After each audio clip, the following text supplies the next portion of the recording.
आज हम कक्षा 9वीं सैमूसी भाग प्रथम के भ्रांतो बालः पाठ के अभ्यास प्रश्न करेंगे। इसमें पहला प्रश्न है, एक पदेन उत्तरम लिखत। एक पद में उत्तर लिखिए। क तंद्रालु भवति, कौन आलसी होता है? उत्तर होगा बालः। बालकः कुत्र व्रजत मधुकरम अपश्यत, बालक कहाँ जाकर के मधुमक्खियों को देखता है? उत्तर होगा पुष्प उद्यानम। ग के मधु संग्रह व्याग्रह अभवन, मधुकरा। घ चटकः कया तृणशलाकादिकम आददाति, उत्तर घ का होगा चंचवा। ड़ है चटकः कस्य शाखाया नीडम रचयति, वटु द्रुमस्य। च बालकः कीदृशं स्वान् पश्यति, पलायमानं। स्वानः कीदृशे दिवसे पर्यटयसि, निदाघ दिवसे। इस प्रकार से प्रश्न क्रमांक 2।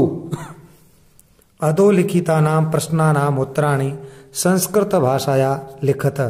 नीचे लिखे हुए प्रश्नों के उत्तर संस्कृत भाषा में लिखिए। बालः कदा क्रीडितुम अगच्छत, बालक कब खेलने के लिए निकल गया? उत्तर होगा बालः विद्यालय गमन काले क्रीडितुम अगच्छत, बालक विद्यालय जाने के समय खेलने के लिए निकल गया। ख बालस्य मित्राणि किमर्थम त्वरमाणाम अभवन, बालक के मित्र किस लिए शीघ्रता कर रहे थे? बालस्य मित्राणि पाठम स्मृत्वा विद्यालय गमनाय त्वरमाणाम अभवन, बालक के मित्र पाठ को याद करके विद्यालय जाने के लिए शीघ्रता कर रहे थे। मधुकरः बालकस्य आनम केन कारणेन तिरस्कृतवानः, भ्रमर ने बालक के बुलावे का किस कारण से तिरस्कार किया था? उत्तर होगा मधुकरः मधु संचे व्यस्त आसीत, अनेन सह तस्य आवानां तिरस्कृतवानः। भ्रमर पुष्प रस का संग्रह करने में व्यस्त था, इसलिए उसने उसके बुलावे का तिरस्कार किया। घ बालकः कीदृश चटकम अपश्यत, बालक ने किस प्रकार के चिड़े को देखा?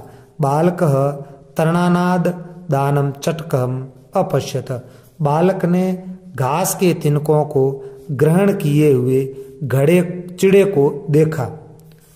बालकः चटकाय क्रीडनार्थम कीदृश लोभम दत्तवान, बालक ने चिड़े को किस प्रकार का लालच दिया? उत्तर है बालकः लोभम ददनम उवाच त्यज शुष्कम तरणम अहम ते स्वादुनि भोजनम दास्यामि, बालक ने लालच देते हुए कहा सूखे घास के तिनकों को त्यागो, मैं तुम्हें स्वादिष्ट भोजन दूंगा। च खिन्न बालकः स्वान किम अकथ्यत, दुखी बालक ने कुत्ते से क्या कहा? खिन्न बालकः अकथ्यत रे मनुष्याणां मित्र किम पर्यटयसि वृथा, आगच्छ अत्र शीतलसायां क्रीडवाम। दुखी बालक ने कहा अरे मनुष्यों के मित्र, व्यर्थ में क्यों घूम रहे हो? आओ यहाँ शीतल छाया में हम दोनों खेलते हैं। भग्न मनोरथ बालक किम अचिंत्यत, नष्ट हुए मनोरथ वाले बालक ने क्या सोचा?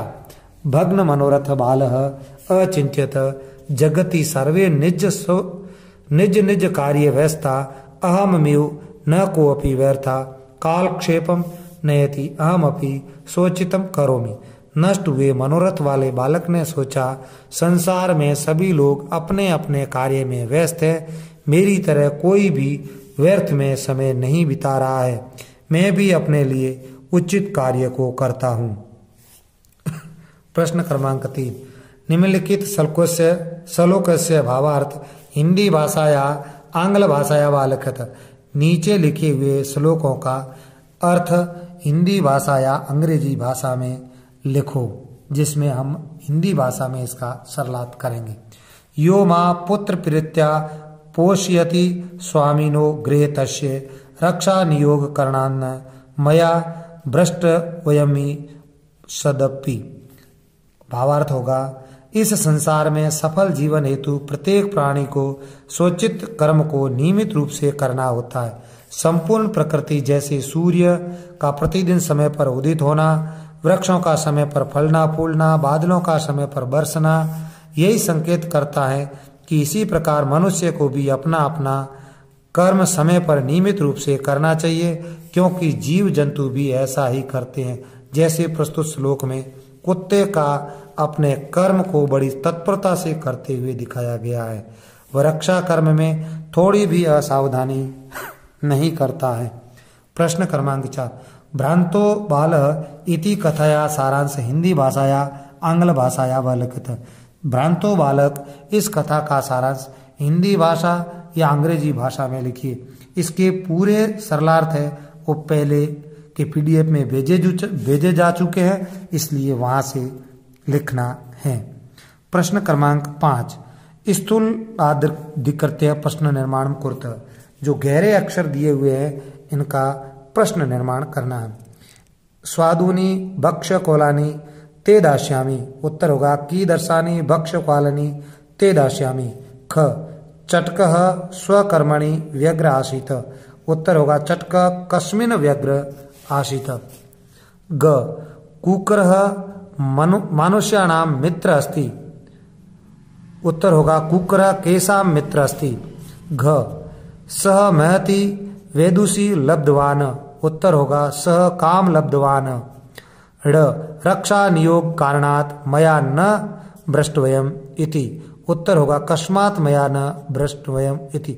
सबके अंत में प्रश्नवाचक चिन्ह लगाना अनिवार्य है। प्रश्न क्रमांक 6, एतेभ्य नम इति उदाहरण अनुसृत्य नम इतस्य योगे चतुर्थी विभक्ति प्रयोग कृत्वा पंचवाक्यानि रच्यते। नम का प्रयोग करते हुए, चतुर्थी विभक्ति का प्रयोग करते हुए 5 वाक्यों की रचना करनी है। नमः शिवाय, गुरुवे नमः, शारदाय नमः, पित्रे नमः, परमात्मने नमः। इस प्रकार ये 5 वाक्य हुए। और भी आप वाक्यों की रचना इस प्रकार से कर सकते हैं। प्रश्न क्रमांक 7, क स्तंभ के साथ में ख स्तंभ को मिलाना है। पहला है दृष्टि पथम। इसके सामने जो मिलेगा वो होगा दृष्टे पंथः। पुस्तक दासा, इसके सामने जो सही होगा पुस्तका नाम दासः। विद्या वैसिनी, विद्याया वैसिनी। पुष्प उद्यानम, पुष्पाणाम उद्यानम। ये समास विग्रह भी हैं। प्रश्न अ है वो अधोलिखित पद योगेशु एक विशेष्य अपरंच विशेषणम। विशेषणम विशेष्य पद से पृथक कृत्वा चित्वा लिखे। नीचे लिखे हुए पदों में एक विशेषण है, दूसरा विशेष्य है। इस प्रकार से विशेषण और विशेष्य दोनों अलग अलग करके लिखना है। इसी प्रकार से जैसे खिन्न बालः, तो खिन्न विशेषण है और बालः विशेष्य है। पलायनाम स्वान, इसमें पलायमानम विशेषण है और स्वानम विशेष्य है। प्रीत बालकः, प्रीत विशेषण है, बालकः विशेष्य है। स्वादुनी भक्ष क्वालानी, स्वादुनी विशेषण है और भक्ष क्वालानी विशेष्य है। त्वरमाणा वैश्या, त्वरमाणा विशेषण है और वैश्या विशेष्य है। इस प्रकार से यह कार्य पूरा हुआ और इन सब प्रश्नों के उत्तर ठीक प्रकार से करने हैं और सब ठीक है। धन्यवाद।